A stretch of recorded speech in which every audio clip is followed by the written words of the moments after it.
IVM. There's a quick survey to fill out on ivmpodcast.com/survey. It lets us know a little bit more about who's listening to us. And you know what? We're going to do a few prizes. So, we'll do a random drawing of maybe 10 people and we'll send you all some swag. Remember, that's ivmpodcast.com/survey where you can fill out the survey. Hi, I'm Utsav, a behavior researcher by training and a slow traveler by passion.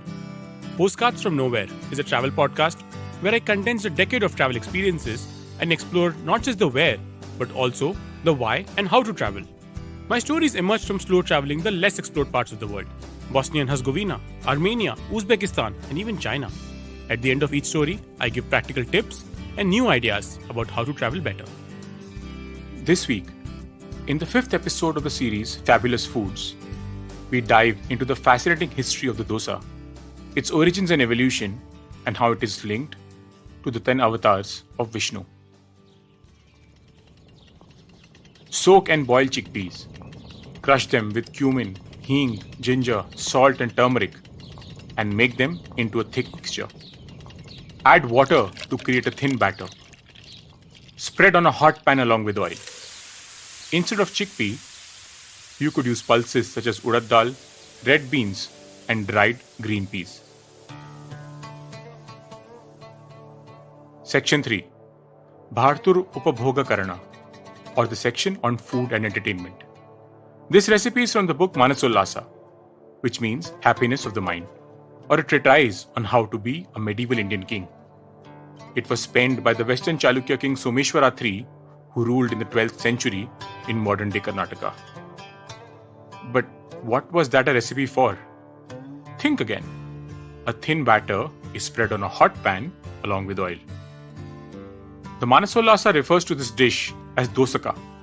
Depending on which part of the country you come from, you'd know it differently. Dosa in Karnataka, dosai in Tamil Nadu, and dosha in Kerala. If you belong to the north of the Vindhyas or anywhere else in the world, you would know it as the anglicized dosa. But wait, the recipe said chickpea or red beans or even dried green peas. What about rice? A few hundred kilometers away from the home of Manasollasa, we find a temple near the historical town of Madurai in Tamil Nadu. No, this isn't the famous 7th century Meenakshi Amman temple, which is at the heart of all life in Madurai. About 20 kilometers outside the city lies Azagar Kovil, which roughly translates to the handsome Lord's temple. Kind of fitting if you ask me, for it's devoted to the flamboyant Lord Vishnu. The temple is named after Azagar, who is the lesser-known sibling of the famous Madurai Meenakshi. Azagar is not an avatar of Vishnu, although the priest at the temple would say that since the god is seen here on a horse, it represents the last of Vishnu's avatars, known as Kalki. Legend has it that Kalki will ride in on a white horse, but not as a typical Western image of a knight in shining armor. Instead, it will be as a witness to the pralay or apocalypse. And if you want to witness something close to an apocalypse, you have a great opportunity in instigating it. Just ask the Kannadigas and the Tamilians to settle this question. Whose dosa is it anyway? Because just as the Kannadigas have a reference to a dosa in Manasollasa, the Tamilians have a reference in Sangam literature, which dates to a time earlier than Manasollasa. So it may seem that the dosai belongs to Tamil Nadu. But there is more than what meets the eye. At the Azagar Kovil, the prasadam or the food blessed by God has a crowning jewel. It is known as the Azagar Kovil Dosai. What makes it different from any other dosai is that it is deep fried in ghee. But wait, isn't the dosai or a dosha supposed to be laid out on a pan with hot oil? What is happening here? The traditional dosa from Manasollasa in Karnataka has no rice. The dosa in Azagar Kovil from Tamil Nadu is deep fried. What other culinary blasphemies are you going to be subjected to? The Azagar Kovil dosai consists of pounded white rice with whole black urad dal. These are ground with curry leaves, hing, black pepper and salt. But there is one thing common to both these Kannada and Tamil versions. there is no fermentation of the batter. So the total of culinary crimes is now 3. No rice, deep fried and not fermented. If you are a devout dosa lover, I really hope I have not shaken your faith. Because there is yet another aspect of dosa which makes it sublime and beautiful. One, I assure you, hasn't crossed your mind. The Udupi region in Karnataka has gifted the dosa to the rest of the world. Udupi is also home to the famed Sri Krishna temple, which is the origin place of the Dvaita school of thought in Vedanta. The devout here eat according to the seasons.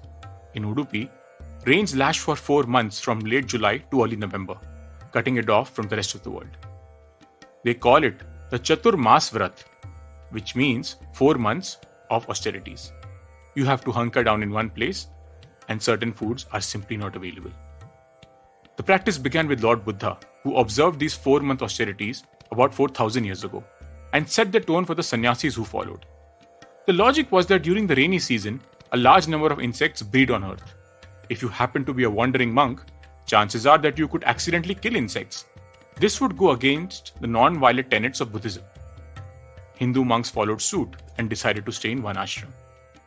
So now in the Shravan months of July and August, no leafy vegetables are consumed.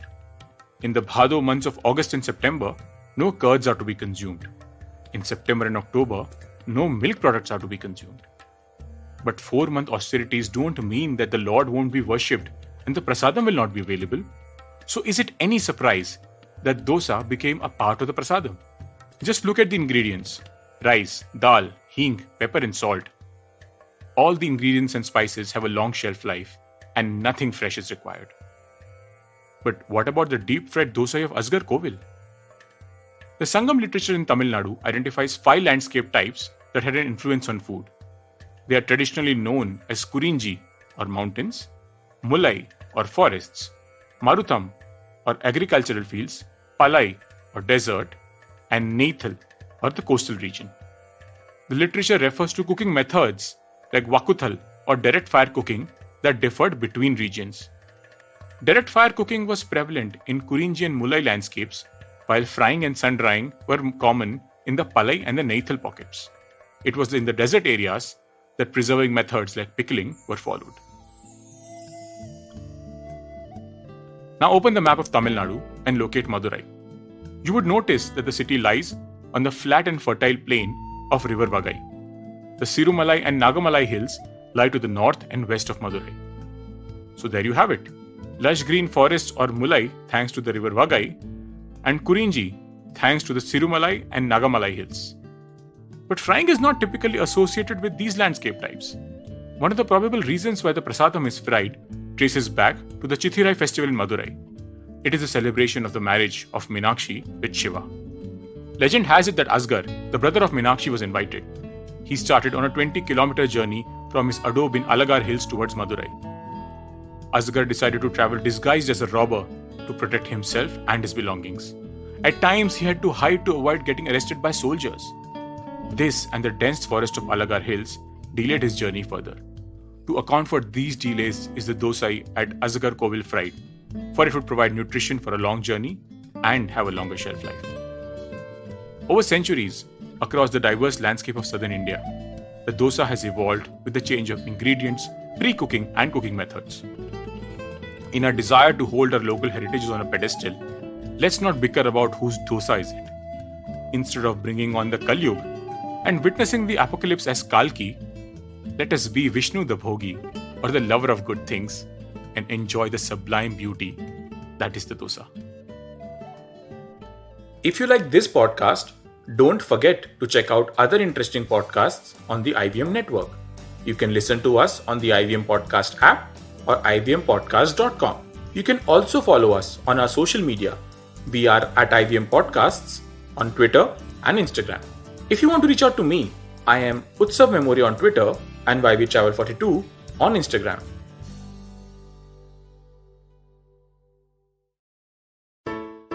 Hey everybody, it's been another great week on the IVM Podcast Network. On this round is on me. Gauri meets Minu Margaret, founder and CEO of Bliss Club. They talk about how Minu began to produce pocket-enriched activewear for women. On Big Talk About Tiny Humans, Devi Shobha and Meghna explain how one can prepare their kids for emergencies. This week on the Musafir story, Saif and Faiza speak with Akshata Bhanj Deo, director of Belgaria Palace, an 18th century Victorian-era style palace that is now a boutique hotel in Mayurbhanj, Odisha. And on Audio Gyan, Kedar speaks to Kshitiz Anand about his Happy Horizons Trust and his community-based learning.